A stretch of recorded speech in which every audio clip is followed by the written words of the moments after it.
Magandang afternoon po sa ating lahat mga kabayan. Nandito tayo muli kay Sis Abraham dahil nagpa-check up noong nakaraang araw mga kabayan. So aalamin natin kung ano ba talaga no, na naging sanhi doon sa sakit ni Sis Abraham mga kabayan. Dahil matagal na itong iniinda niya, no? Hinahayaan lang niya, hindi nagpapa-check up, no?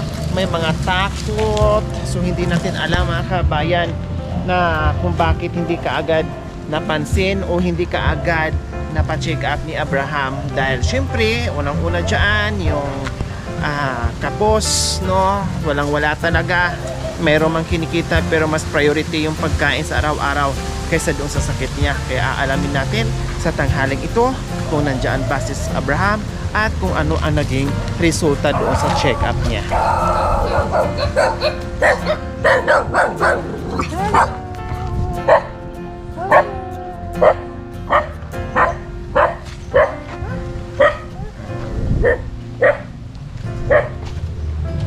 Tao po!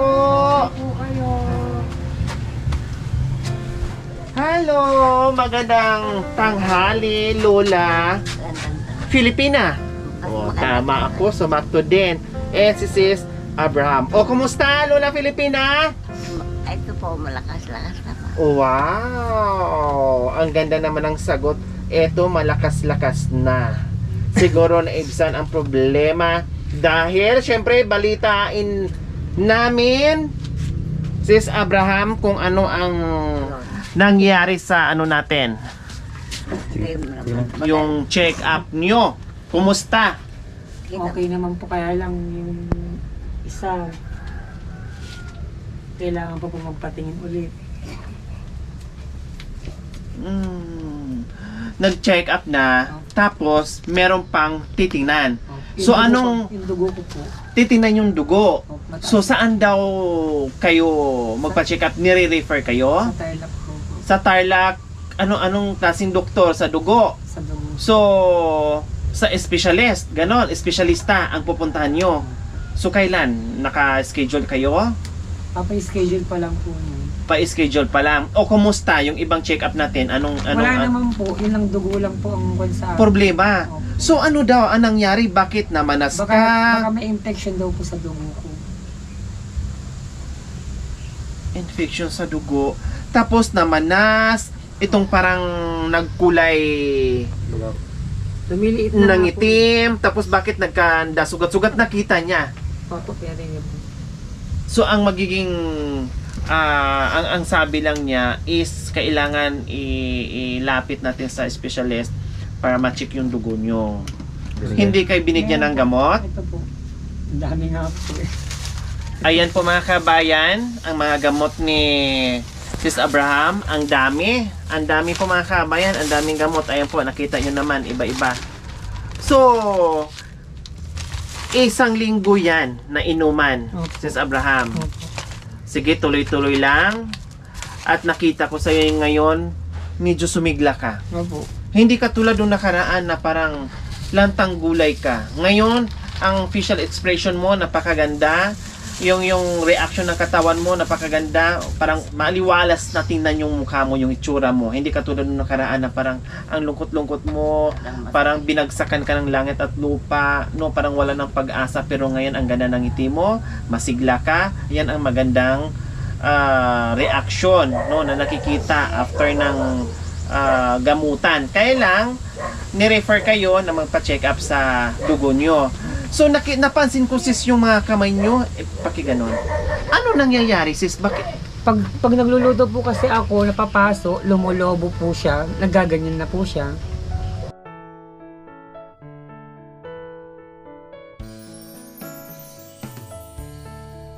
Hindi ko nakita yan sis nung nakaraan. Pag once na nasugatan ka, Magkakan po. magsusugat siya tapos unti-unti na napupudpud. Opo. So ayan mga kabayan, no, hindi ko lang talaga sure kung ano talaga malalaman natin yan sa check-up ni Abraham after, no. Kasi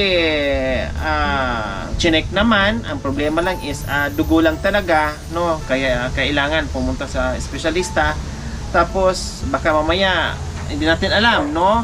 Sabi kasi ng mga comment natin, baka may natamaan yung kidney, Yun no? naman po. Hindi naman, di ba? Natama yung kidney or may diabetic, wala naman, di ba? So, yun ang Yung dugo lang po talaga. yung dugo lang talaga. Kailang mga kabayan, merong mga cases mga kabayan, no? Isa din sa nagiging na-vlog ko na naging problema niya na halos hindi naman magkalayo dito sa mga kamay. Kasi nagulat lang talaga ako kung bakit parang unti-unti napupudpod yung kanyang mga kamay, tapos nag-start na rin dito sa dito sa paa niya, nagsusugat, no? Ay yung ibang case naman na ganyan, no, ay leprosy, no? Leprosy na unti-unting napupudpod yung mga daliri o kamay hanggat dito yan. Nung iba, naging experience ko na yan, isa sa mga na-vlog ko. Pero ito sa kanya, hindi pa natin masabi o matiyak na ganun nga, katulad din, no, na leprosy. Kasi hindi pa natin nalalaman yung result doon sa dugo na sinasabi na ni-refer sa isang doktor. So we will see, sana hindi naman din ganon. Kailang madali na naman din gamutin yon, no? Kung just in case na yon, kailang, sabi ko nga, hindi natin pangunahan, yun ay sinabi ko lang, no, doon sa naging experience ko sa na-vlog ko before. So kumusta ngayon ang pakiramdam, Sis Abraham, na nag-take ka na ng ilang araw? Magwa 1 week na po. Magwa 1 week na. Opo. O di ba, magwa 1 week na yung pag-iinom mo ng gamot. So kumusta ang pakiramdam mo ngayon sa katawan mo? Magaan na po. Magaan na. Lumiit na po ng konti po. Dati po, bukol po yan eh.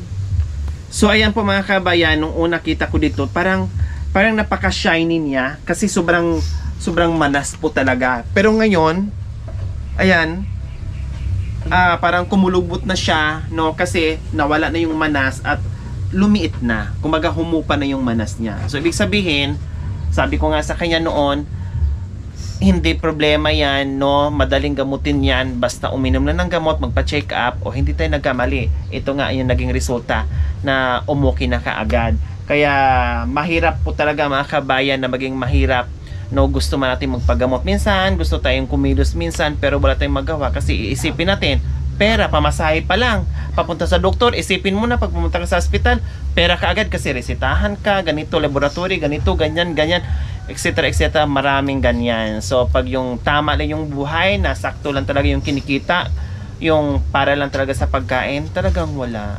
Kaya, so ngayon, awa ng Diyos, nandito, no, nakaguide sa atin at kasama yung ating mga sponsors. Sige, babalik sila agad-agad, sis, bukas, pwede, no, agad-agad, or mamaya magpa-schedule na para bukas, punta ka na and then magpa-check up ka doon sa dugo na sinasabi para malaman natin kaagad. And then, after nun, pag anong sabi ng doktor, siyempre update mo ako, may contact ka na sa akin, update mo ako para alam natin kung ano na naman ang gagawin natin. Baka mamaya mabibilhin na naman na gamot or may maintenance na gamot or kailangan i-refer tayo sa iba pang hospital para magawa natin kaagad, ha? Basta tuloy lang. O kumusta yung pagpunta mo doon? Anong ginawa niya? Chinek up po yung likod ko. O tapos? Tinignan po itong mga papel ko. Sinabi naman po, okay naman lahat sa niyo. Okay naman lahat. Pero yung dugo mo lang talaga ang problema. Hindi kayo natakot, Hindi na nervyos, Hindi na po, nandun na po ako eh. nawala yung takot nyo. Sabi nga po niya, bakit ngayon ka lang nagpapa-check up? O, di ba? Parehas kami ng sinabi ng mga kabayan, no? Linawin ko lang din po noong nakaraan na nasabi ko ni Sis Abraham na huwag kang matakot, sis, no? Mas matakot pa sa'yo yung doktor. Ganon kasi yung mga salita namin, katulad namin ng mga LGBT minsan. Hindi ibig sabihin na matakot yung doktor dahil doon sa itsura niya, dahil doon sa sakit niya. Kundi kung sabihin, pinapalakas ko yung loob ni Sis Abraham para matanggal yung kaba niya at takot niya na magpatingin doon sa doktor. Pero walang ibang intensyon yung pagkasabi ko na yun. Kailang minsan, nabibigyan natin ng masamang kahulugan. Pero in my heart, no, walang intensyon yon. Gusto ko lang ay palakasin yung loob ni Sis Abraham na pumunta sa doktor at magpa-check up. Sponsor agad-agad, mapa-check up, no, makapunta tayo doon sa espesyalista. Then nagpaabot si Nelson Malinaw Galdo Official. Meron itong YouTube channel. Please bisitahin at suportahan po natin. Muli, Nelson Malinaw Galdo Official. Meron itong YouTube channel. Please bisitahin at suportahan po natin. Nagpaabot po ng 3,000 para kay Sis Abraham. 1,000, 2,000, 3,000. Ayan. Agad. O ano, kumusta Lola Filipina? Ano ngayon ang pakiramdam mo na nagamot na yung anak nyo? Masaya, masaya. Masaya ako. Masaya po kayo na gagaling na siya. Lagi kong pinagdadasal na sana po. Hindi mawawala yung Panginoon. Lagi kong hinihiling na gagaling. Salamat po Sir Nelson sa tulong na ibinigay niyo po sa akin. Malaking tulong na po ito sa akin. Sa lahat po nung nagbibigay. Salamat po. Ay, huwag ka nang umiyak, sayang. Hindi napigilan ni Sis Abraham Lola na maging emosyonal siya kasi hindi niya akalain na dating nakahiga lang siya diyan sa kama, nagaantay, no? At nananaig yung takot. So ngayon, hindi niya lubos akalain na sumigla siya, lumakas siya at nagkaroon siya ng pag-asa sa buhay na kasama ang Panginoong Diyos at kasama yung ating mga sponsors na nagbibigay ng pagmamahal sa mga kabayan natin na tulad natin. Okay, so ayan po mga kabayan, maraming salamat po talaga Sir Nelson Malinaw Galdo. May isang YouTube channel, may isang Ginito ang Puso din po mga kabayan. At maraming salamat sa inyong Ginito ang Puso. Naway pagpalain pa po tayo ng Panginoong Diyos araw-araw. Naway ibigyan pa po tayo ng kalakasan ng katawan sa araw-araw. Naway ibigyan pa po tayo ng mahabang buhay pang sa ganon. Marami pa tayong matulungan ng mga kagaya nila. Kaya maraming salamat po sa inyong lahat. Syempre, ito ang sasabihin ko sa inyo, Sis Abraham, kahit anong tulong na ibibigay namin sa inyo, pero kailangan nyo ring tulungan yung sarili nyo para gumaling kayo. Kumbaga, tulungan mo kami, tulungan din namin kayo. Ha, magtulungan tayo para gagaling at gagaling kayo. Okay, so ayan mga kabayan, huwag niyo pong kalimutan, paki-share at subscribe sa aking YouTube channel, Lori Aquino Talita. Maraming salamat po, Gabi sa Sol. Bye! Bye! Lola Filipina! Maraming salamat. Walang anuman.